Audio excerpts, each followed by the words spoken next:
कल्पितमासनं निमजले स्नानं च देव्याम्बरं नानारत्नविभूषितं रगमदा मोदाङ्कितां चन्दनां जाति चम्पकबिल्वपत्ररचितां पुष्पञ्चलोपं तथा दीपान् देवदयानि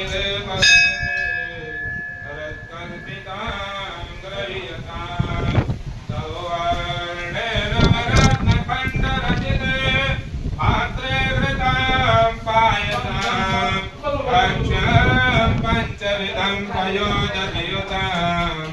रम्भाफलं पानकं सादानामयुतं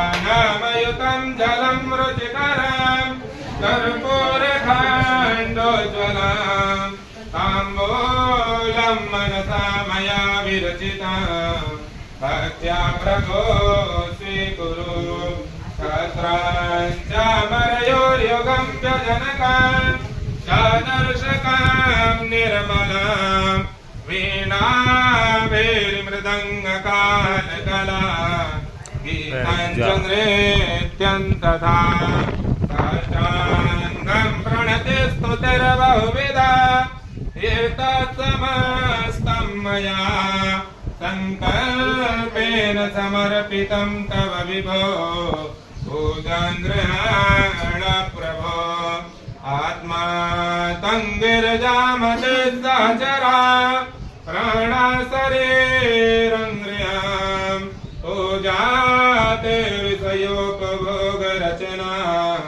निद्रा समाधि स्थिति संचार पदयो प्रदक्षिण विधि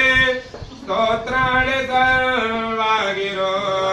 यद्यत् कर्म करोमि तत्तदखिलं शम्भो तवाराधनं करचरणकृतं वा कायजं कर्मजं वा श्रवणनयनजं वा मानसं वा पराधं विहितमविहितं वा सर्वमेतच्छमस्व जय जय करुणाब्धे श्री महादेव शंभो जय जय करुणाब्धे श्री महादेव शंभो जय शंकर भगवान की